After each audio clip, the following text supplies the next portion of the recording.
വിഗ്രഹാരാധന എന്ന് പറഞ്ഞാൽ ദൈവത്തിന് പകരം എന്തെങ്കിലുമൊക്കെ വെക്കുന്നതാണ്. ഒരുപാട് ആത്മീയ മനുഷ്യരുടെ വിഗ്രഹം മണ്ണ് കൊണ്ടും ഇരുമ്പ് കൊണ്ടും ഉണ്ടാക്കിയ വിഗ്രഹമല്ല, ചോരയും നീരുമുള്ള വിഗ്രഹമാണ്.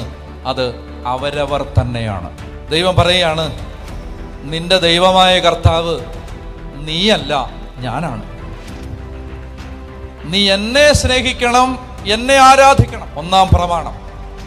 ഒരു ജനതയ്ക്ക് വേണ്ടി ദൈവത്തിൻ്റെ ശക്തി വെളിപ്പെടണമെങ്കിൽ, എൻ്റെ പ്രിയപ്പെട്ട സഹോദരങ്ങളെ, ആത്മശോധനയ്ക്ക്, എനിക്ക് നിങ്ങൾക്ക് ആത്മശോധനയ്ക്കാണ്.